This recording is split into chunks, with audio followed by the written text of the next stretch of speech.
지금 우리 정부는 국제해양법 재판으로 가는 걸 검토하고 있는데 실제로 얼마나 걸리고 또 승사는 어느 정도인지 핵심만 짚어보겠습니다. 국제해양법 전문가입니다. 제주대학교 법학전문대학원의 최지연 교수가 연결돼 있습니다. 교수님 나와 계시죠? 예, 안녕하세요. 제주대학교 최지연입니다. 예, 안녕하세요. 오늘 문재인 대통령이 잠정 조치를 포함해서 제소를 검토하라고 했습니다. 잠정 조치는 일종의 가처분 신청이고 또 본안 소송이 있는데요. 이 두 개의 결과가 나오기까지 각각 얼마나 걸립니까? 일본은 2년 뒤부터 지금 방류하겠다고 했는데요.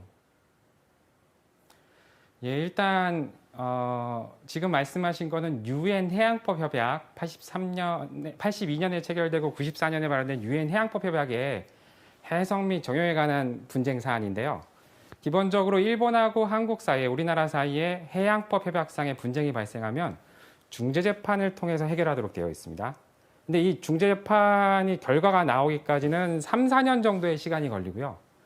그리고 이게 처음으로 소송을 하겠다고 우리가 소장을 제시하는 순간부터 중재재판부 중재관들을 또 저희가 구성해야 됩니다. 그게 또 상당한 시일이 걸리기 때문에 유엔 해양법 협약은 이와 같이 좀 즉시적인 대응이 필요한 사안 같으면 중재재판부 구성을 기다리지 말고 국제해양법 재판소가 잠정 조치를 예외적으로 좀 내릴 수 있는 관할권이 있다라고 얘기를 하고 있습니다. 그래서 중재재판부가 결론을 내리기까지 3, 4년 전까지 국제해양법 재판소가 필요하다면 긴급하다면 잠정 조치를 내릴 수 있죠. 그러면 이제 우리가 잠정 조치를 국제해양법 재판소에 신청했을 때 한국하고 일본이 서로 간에 국제해양법재판소 앞에서 협의를 할 것이고요. 그때 일본이 정말 2년 뒤에는 우리는 무조건 방류하겠다라고 하면 재판부로서는 2년 소송이 결과가 나오기 전에 일본이 방류하겠다는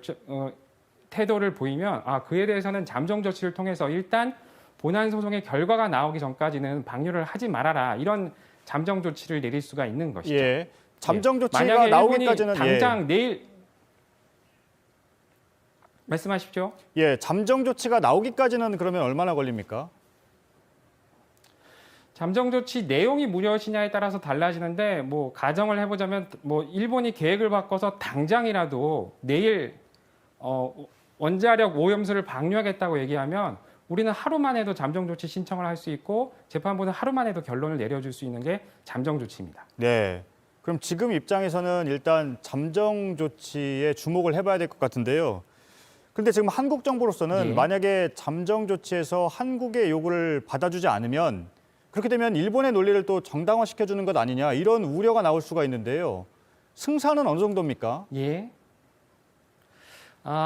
충분히 저는 나올 수 있는 우려라고 보고요. 또 저희가 잠정 조치에서 질 수도 있죠. 근데 잠정 조치라는 것이 그 심사 단계에서 본안에 관한 부분은 전혀 고려하지 않습니다. 예. 잠정 조치를 내릴 긴급성이 있는 것이냐, 그리고 막대한 손해, 회복 불가능한 손해가 있느냐만을 가지고 보기 때문에 잠정 조치 이 요건에 해당하지 않으면 부합하지 않으면 잠정 조치는 내려지지 않고요. 그런데 잠정 조치가 내려지지 않는다고 해서 본안에서 불리하게 작용할 것이냐 전혀 그렇지 않습니다. 법리상으로는 잠정 조치 판단은 본안 판단에 어떠한 법적 영향도 미치지 않습니다. 그런데 지금 이 사건 상당히 어마어마한 양의 그리고 언제 어느 정도의 양을 배출할지도 모르는 양의 원자력 오염수를 국제 공공재인 해양에 그냥 투기하겠다, 버리겠다라고 하는 사안에서 과연 우리나라가 신청한 사항에 불리한 그런 결론이 나올지는 저는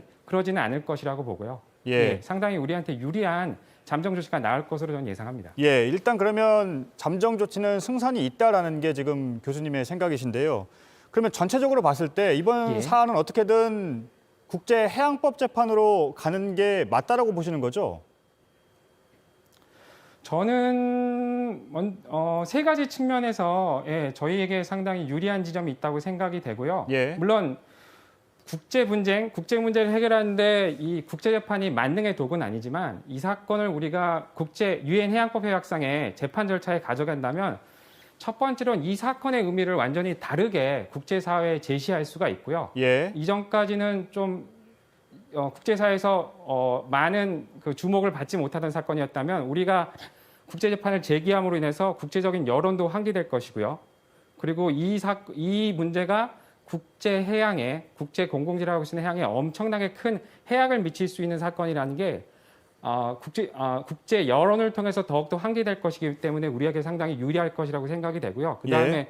우리가 소송을 제기하겠다고 얘기하는 순간부터 일본은 우리를 대하는 태도가 달라질 것이라고 저는 예상합니다. 예. 국제재판이 중요한 게 해당 분쟁을 얼마나 평화적으로 해결하냐인데 일본이 지금 언론 보도에 따르면 아나무인격으로 아무런 정보도 주지 않았다는 것인데 소송이 제기하겠다고 말하는 순간부터는 상당히 협조적인 태도로 나올 가능성이 많습니다. 만약에 예. 계속해서 협조를 하지 않는다면 자기들이 본안에서 질릴 가능성이 많기 때문이죠. 그리고 이 사건은 기본적으로 우리나라와 일본의 국가적 개별 이익이 충돌하는 사안이라기보다는 우리나라는 국제 공동체 전체의 이익을 대변해서 해양의 환경 보호를 보호하기 위해서 우리가 소송을 제기하는 상황이고 일본은 개별 국가의 이익만 보호하겠다는 상황이기 때문에 우리가 소송을 제기하는 순간부터는 이 사건의 본질이 국가 대 국가의 권익 충돌이 아니라 국제 공동체 전체의 권익과 한 국가의 권익 충돌 문제로 이렇게 변질될 가능성이 저는 많다고 봅니다. 그래서 예. 가장 중요한 부분은 얼마나 많은 그 오염량이 있는지 그리고 얼마나 심각한 영향을 해양에 미칠 수 있는지를 저희가 제시하는 것들이 이 사안의 관건이라고 생각이 됩니다. 예, 알겠습니다. 국제해양법 전문가인 제주대학교 법학전문대학원의 최주연 교수였습니다. 감사합니다. 감사합니다.